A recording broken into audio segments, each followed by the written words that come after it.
बच्चों last term पर हम लोग पढ़ रहे थे एनिमल किंगडम। एनिमल किंगडम के अंतर्गत हम लोगों ने Porifera, Coelenterata, Platyhelminthes, Aschelminthes, Annelida, Arthropoda, Mollusca, काइनोडर्मेटा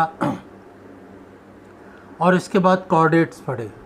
फिर इसके बाद कॉर्डेट्स का क्लासिफिकेशन पढ़ा, उसको कई भागों में बांटा गया है। और उसी के बाद लास्ट टर्म पर वर्टिब्रेट्स के बारे में पढ़ा, वर्टिब्रेट्स के कैरेक्टर्स और उसके पार्ट्स। अब उसके जो पार्ट्स किए गए हैं कॉर्डेट्स के, उसके अंतर्गत जो क्लास ग्रुप बनाए गए हैं उनके कैरेक्टर्स को डिस्कस करेंगे। तो सबसे पहले इसमें क्लास जो है साइक्लोस्टोमेटा, इसको हिंदी में लिखें या इंग्लिश में साइक्लोस्टोमेटा ही लिखेंगे।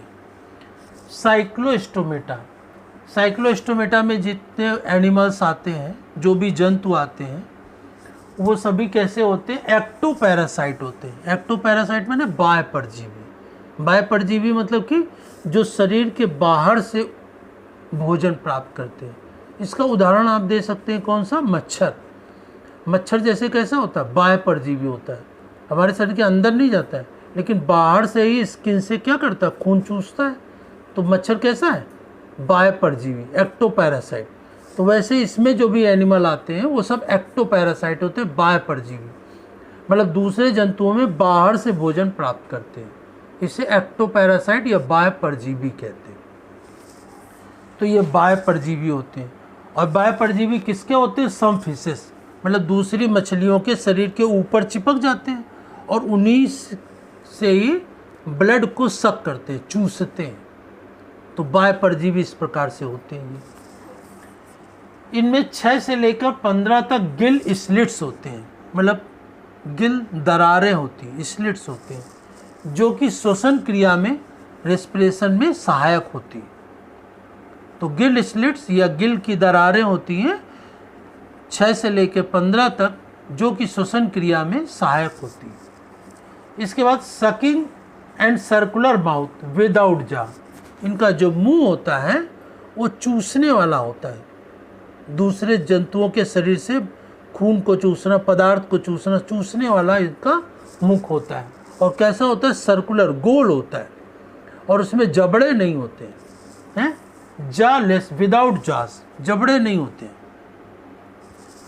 इसके बाद इसमें स्केल्स एंड पेयर्ड फिन्स और एब्सेंट। इसकी त्वचा पर जैसे दूसरी मछलियों के त्वचा पर सल्क या स्केल्स होते हैं, वैसे इसमें सल्क या स्केल्स नहीं होते। और पेयर्ड फिन्स भी, जो जोड़ेदार पंख होते हैं मछलियों के, पेक्टोरल फिन्स, पेल्विक फिन्स, मतलब कि अंश पंख, श्रोणि पंख, ये पंख सभी मछलियों में होते हैं, वैसे इसमें नहीं होते, एब्सेंट होते हैं। Cranium and vertebrae column cartilaginous. Cranium किसको कहते हैं? ब्रेन बॉक्स को। साइंटिफिक लैंग्वेज में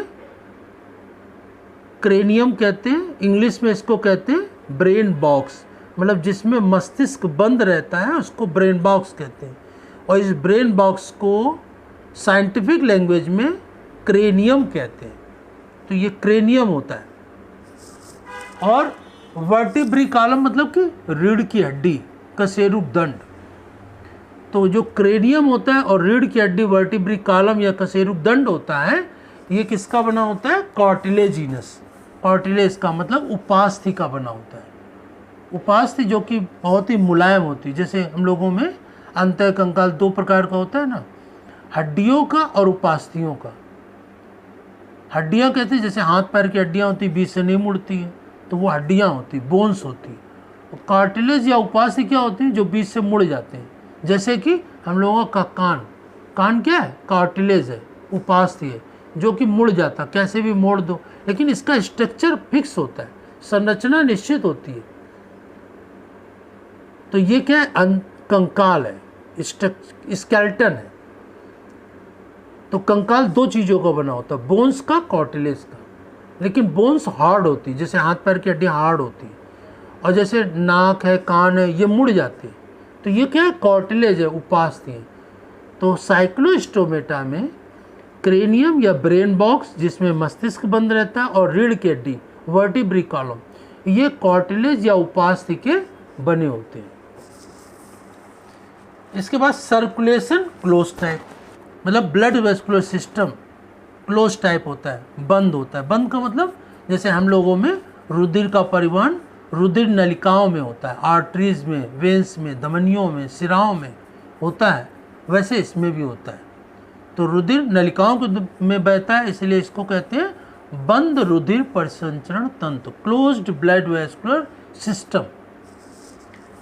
इसके बाद स्पॉनिंग टू फ्रेश वाटर, मतलब कि ये जो मछलियाँ होती समुद्र में रहती, लेकिन कुछ समय के लिए जब अंडे देने होते हैं तो ये फ्रेश वाटर में आ जाती है।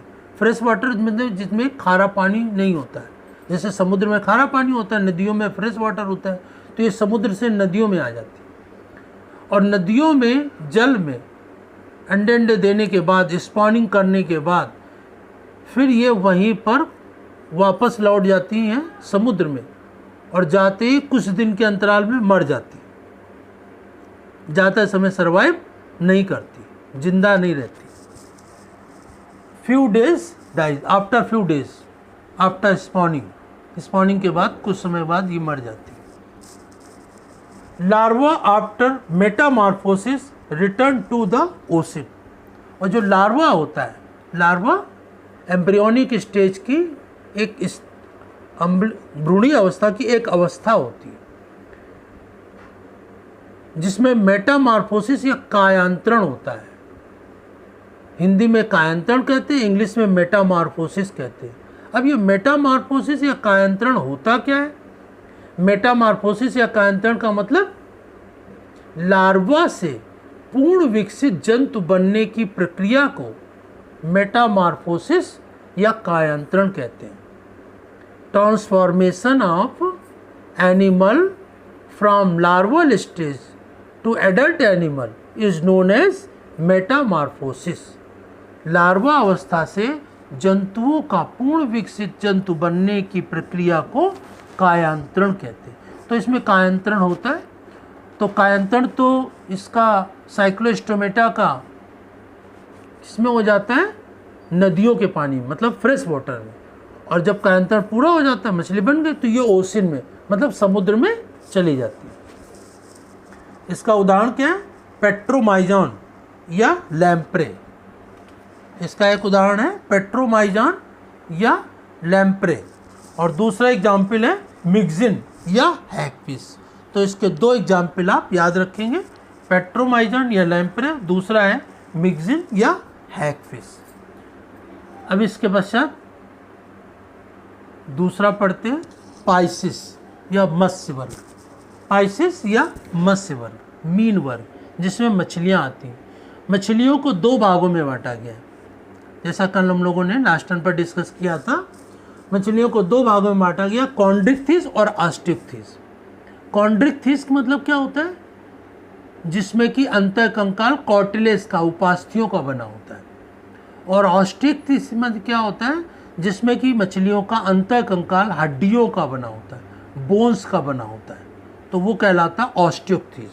तो यहाँ पर मछलियों के दो भाग किए गए हैं, कॉन्ड्रिक्थिस और ऑस्टिक्थिस। तो यहाँ कॉन्ड्रिक्थिस के बारे में पहले पढ़ेंगे, जिनका कि अंतःकंकाल उपास्थियों का बना होता है। तो मछलियों में ये कैसी होती है? सब मैरीन एनिमल, सभी समुद्र में रहती है। स्ट्रीमलाइन बॉडी, इनका शरीर नौकाकार होता है। नौकाकार मतलब कि आगे पतला, बीच में मोटा, फिर पीछे पतला। नौकाकार होने से क्या होता है? पानी को चीरने में सहायता मिलती है, जैसे नाव में होती है। नाव कैसी होती है? आगे नुकीला सिरा होता है, जिससे पानी को चीरने में आसानी होती है और कोई पानी का अवरोध उत्पन्न नहीं होता है। तो पानी में चलने वाले जितने भी एनिमल होते हैं, सभी का शरीर जो होता है स्ट्रीमलाइन होता है, नौकाकार होता है, जिससे पानी में आसानी से तैर सके। तो स्ट्रीमलाइन बॉडी होती है। कार्टिलेजिनस इंडोस्केलेटन, इनका अंतःकंकाल कार्टिलेजिनस मतलब कार्टिलेज का या उपास्थियों का बना होता है। माउथ वेंट्रल मतलब कि जो मुख होता है वो अधर सतह पर स्थित होता है, नीचे की ओर। नोटोकॉर्ड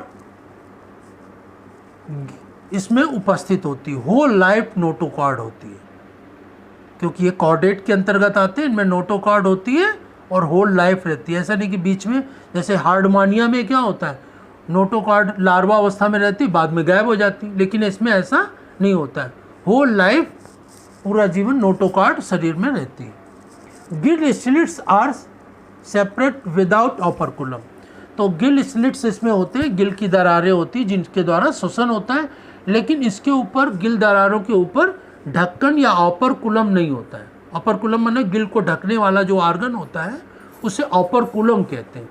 तो ऑपरकुलम या गिल को ढकने वाला जो संरचना होती है, स्ट्रक्चर होता है, वो नहीं होता है। स्किन टफ एंड, जो स्किन होती है काफ़ी टफ होती है, मोटी होती है, चीमड़ होती है।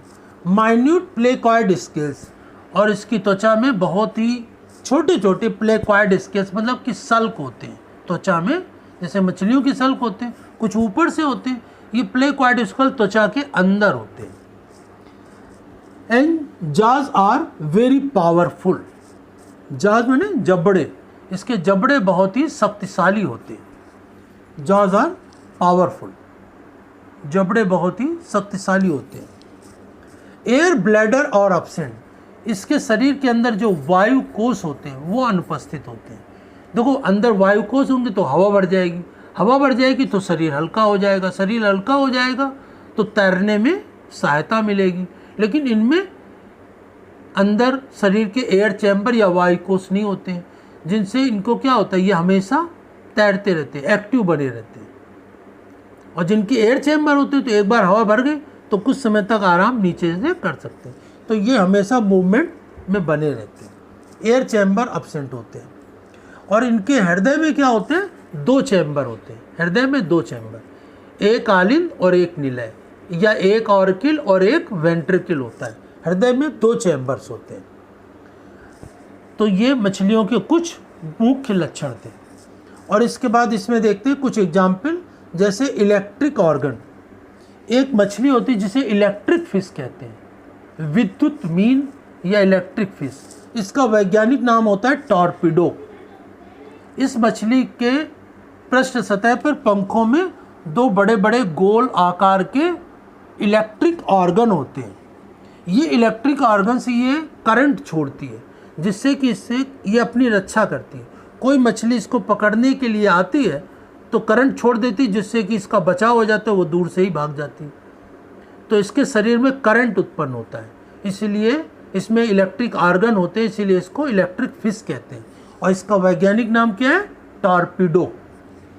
दूसरी होती है एक पॉइजन स्टिंग, इसमें जहरीला डंक होता है। दूसरी मछली, इस जहरीले डंक वाली मछली को क्या कहते हैं, वैज्ञानिक नाम ट्राइगॉन कहते हैं। ट्राइगॉन इसका वैज्ञानिक नाम है। और मछलियाँ जितनी भी होती हैं वो सब कोल्ड ब्लडेड होती हैं या पॉइकिलोथर्मिस होती है।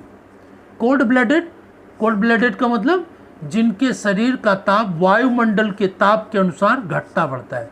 जैसे सर्दी हो गई तो इनके शरीर का ताप भी कम हो जाएगा, जैसे गर्मी हो गई तो इनके शरीर का ताप भी बढ़ जाएगा। तो इसका शरीर कैसा होता है, इनका ब्लड का शरीर कोल्ड ब्लडेड होता है। कोल्ड ब्लडेड मतलब कि इसको हिंदी में कहते हैं असमतापी। असमतापी का मतलब जिनके शरीर का ताप वायुमंडल के ताप के अनुसार घटता बढ़ता रहता है, इसी को हम कहते हैं असमतापी या कोल्ड ब्लडेड एनिमल्स। इनको वैज्ञानिक भाषा में पॉइकिलोथर्मस कहा जाता है। इसके बाद इसमें क्या होता है, नेक्स्ट इसमें सेक्स सेपरेट होते हैं, मतलब मेल फीमेल फिश अलग अलग होती है। इसमें पेल्विक फिन्स होती हैं, और पेल्विक फिन्स के बाद मेल्स में क्लैस्पर्स भी होते हैं, जो कि मेल में होते हैं क्लैस्पर्स। और फर्टिलाइजेशन जो होता है, निषेचन की प्रक्रिया इंटरनल होती है, मतलब कि शरीर के अंदर होता है। और कुछ मछलियाँ अंडे देती, सामान्यतः सभी मछलियाँ अंडे देती, लेकिन कुछ मछलियाँ विविपैरस बने बच्चे को जन्म देती, तो विविपैरस भी होती है। इसके अलावा और जो एग्जाम्पल हैं, इसके 2 एग्जाम्पल तो पढ़े यहाँ पर। टॉर्पिडो जो कि इलेक्ट्रिक फिश है, इलेक्ट्रिक ऑर्गन होता है। एक ट्राइगॉन होती है जिसमें पॉइजन जहरीला डंक होता है। और एक मछली होती है स्कॉलियोडॉन, स्कॉलियोडॉन, इसका मुंह जो होता है कुत्ते की तरह होता है, इसलिए इसे डॉग फिश कहा जाता है, स्कॉलियोडॉन, डॉग फिश। और दूसरी है ये प्रेस्टिस, ये मछली होती है, इसको सा फिश कहते हैं। सा फिश, इसका जो मुंह होता है आगे वो सा या मतलब आरी की तरह होता है, जैसे लकड़ी काटने वाली आरी होती है उस आरी की तरह इसका मुंह होता है, तो इसलिए इसको सा फिश कहा जाता है।